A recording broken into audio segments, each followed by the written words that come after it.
Hello everyone and welcome back to the Fantasy Network. I am the Book 2 Beefcake Jimmy Nuts, and today we are into Book 2 of the Liveship Traders Trilogy, which is The Mad Ship by Robin Hobb. Oh my goodness! Say one thing for Robin Hobb. Say that she knows how to write a book too.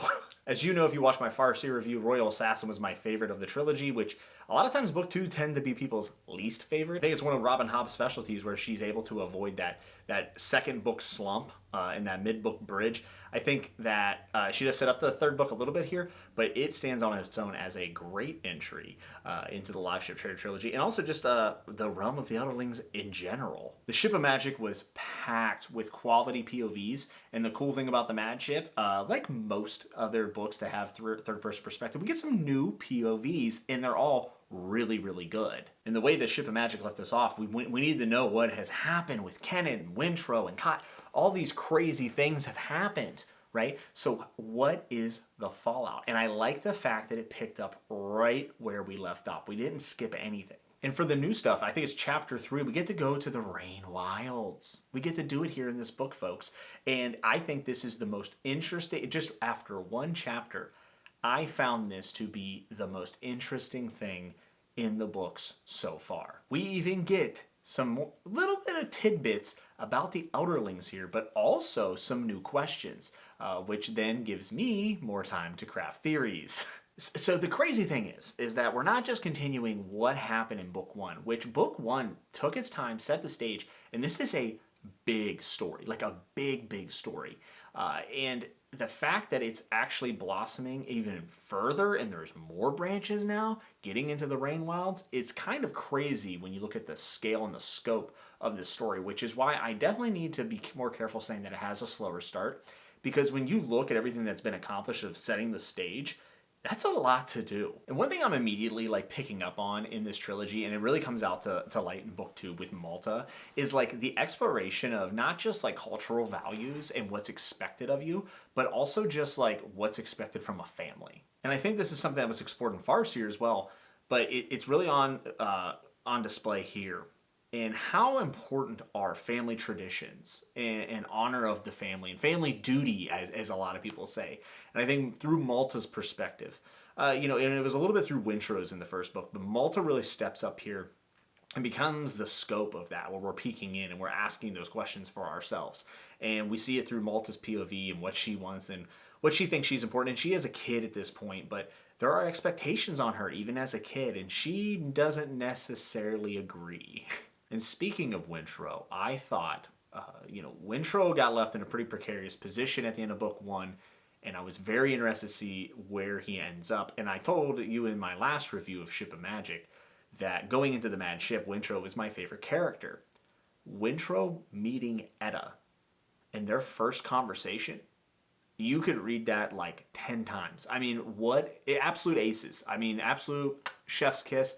You can't introduce two characters and establish who they are to each other better than what Hobb did with Wintro and Etta. And not only did we have new meetings, but a lot of reunions come in this book. A certain character comes back to Bingtown and brings news of what's happened to the Vestrit's live ship Vivacia. And that conversation also absolutely knocked it out of the park. And I think it's the Mad Ship chapter 15 is what it is.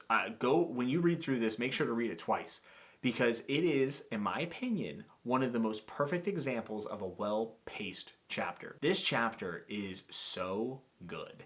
And the reason why is because the conversations that happen with the characters that it happened, so if I'm trying to keep this completely spoiler-free, but there is not only news being delivered of a huge implication on this family, but also the fact that it's then pushing the plot forward because it's going to then cause consequences for these characters, and it's going to be a catalyst for their next actions in the plot. So we're moving the plot along, but the character development from even single lines of dialogue from Robin Hobb here is masterful work. I'm talking top level. I don't know if you can be as effective in a chapter as she was here in chapter 15. And that is one of Hobb's best abilities, is that she's able to just kind of slide in little lines here and there that do move forward the plot, do develop the characters, do make the reader ask questions. And that is just an enrichment of the reading experience that not a lot of people, if any, do as well as Robin Hobb. Hey, and you know what? While I'm praising Robin Hobb's writing, I gotta tell you, I've never been a huge fan of romance, but I feel like that's because I just didn't read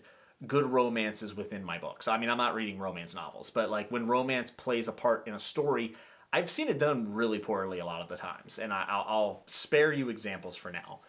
Because I need to tell you that Robin Hobb writes better romance than anybody else that I've read in the genre at this point. Even when it comes to like the most annoying thing ever, which is generally like kid/teen romance to me, like I can't stand it.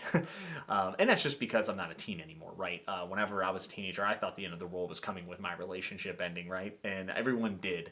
So as an adult, I find that stuff to be kind of eye-rolly a little bit. But even the childish flirting between Malta and all of her people courting her, it's just it's so well done. You feel the amount of weight behind it for Malta. You feel the reason why Malta is kind of freaking out or thinks that it takes precedence over a lot of her family's duties. And you kind of get behind her in that regard. Now, with that said, I do pretty much hate Malta, at least in this book here, as far as the mad ship goes. The most anger-inducing character was Malta because you wanted her to just do the right things, but maybe my perception of the right things aren't right. Maybe they're not correct. And I'm not saying that I hate her more than a Kenneth or a Kyle, but I found her to be the most frustrating, but not in a bad way where I think she's like poorly written. I think she's excellently written. It's just I love to be frustrated by her, I guess. And that's the thing, like a lot of Malta's character development comes through her romance. And it's just mind-blowing to me that Hobb's able to do that with young characters and make it not seem cheesy. And speaking of people who I hate, and I mentioned his name, Kenneth here, is just, again, surrounded by amazing people, but he's such a terrible person. But you're conflicted because his success impacts people that we do like and that we do care about because he's surrounded himself with good people. So, like, I'm kind of cheering Kenneth on in weird ways because I want the people around him to reap the benefits, even though the way he does things and his, internal motivations and dialogues are just so gross, and he's such a bad person. But it then begs the question. I think we ask this a lot in our real lives: is a little bad if it's good for the masses? Like, how do we feel about that? Do a lot of people turn a blind eye? I don't know. I don't know the answer to that. But I can tell you here, as a reader, I ended up cheering for Kenneth a little bit because there's things that he could do that would help a lot of people. Even though his end game has nothing to do with those people, it's all just a byproduct to get him what he wants. It's interesting. I mean, that's a very deep subject that you could have a big conversation on. And Kenneth brings it all to the forefront, and he's one of the best realized characters I've ever seen. And it's just fascinating to see the POVs that we get around Kenneth, because you're seeing Kenneth's sick dialogue inside of his head, but then you're seeing the POVs of the characters and what they see him as, because they don't know what's going on inside his head. They don't know that they're basically being used. And it's just interesting to see Kenneth through a different lens. And then you kind of have sympathy for these people, even though they are, in fact, enabling a sociopath. It is wildly fascinating. And then we meet Cyrilla, and she's surrounded by different people, and she has a purpose. And it's a welcome to POV, and at first I'm really excited about it. She seems really bright and really smart. And then it just, Hobb guts you. She just guts you from time to time. And she made me immediately despise another new character, and you'll see why. And just, like, no one crafts characters that are this hateable. I've never seen anybody be able to do it. I always thought John Gwen does exceptional with it, and he does. But Robin Hobb hits a whole new level for me to hate characters, even more so than things like Joffrey and stuff like that, which their deeds might be worse, right? But Hobb frames these little things in such a way that it makes it feel like a massive deal. So Cyrilla is a welcomed new POV. Immediately have empathy for her, immediately want to cheer her on. And I think that, again, for a little page time that she has here in the Mad Ship, makes a huge impact. And without giving anything away, Chapter 34 was my jam. Chapter 34 gave us so many answers that we've been asking about all of the realm of the Elderlings, but also gave us a lot of new questions. I thought it was awesome. Probably the most interesting chapter so far in these two books that I've read. And has implications, in my opinion, for the whole thing, Farseer and then on.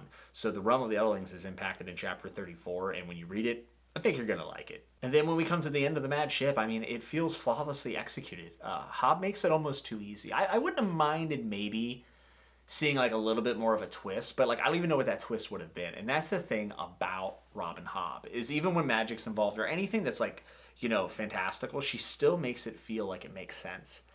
that is what I like in my fantasy. Some of it's common sense, some of it you don't see and it comes out of left field. But the ending of it is so solid. And Robin Hobb just, again, she makes it look way too easy. And one thing I want to tack on here is just like, I'm wondering like if things from Farsi, like we know the wit and the skill. I want to know, I feel like that stuff's being used here, but like I don't know the extent of where the magic connects. And that's part of the fun of this, and I hope I get that a little bit in book 3. I hope I get some of those answers. And when I do, I'll talk about in my spoiler discussion that I'm going to have here on the channel about this whole trilogy, the entire thing. But I'm getting those feelings. I'm like, oh, is this the wit? Like, is this the skill? There's just like little pour-ins, and you're starting to see those tie-ins. I find that Amber is a super mysterious character, and that Amber's probably, in the second book, you know, first book I said Wintrow's my favorite character. I feel like here in the second book, maybe Amber, Paragon are my 2 favorites. I really like Brashen as well. But Amber feels like a big piece here. And I have theories about that, and I'll tell you what I think whenever we get to the spoiler discussion. But I just want to say that I think Amber is very interesting. That's all. And before I go, actually, I really want to comment. I think Etta, and I talked about how she met Wintrow, but we see a lot from Etta here in book 2.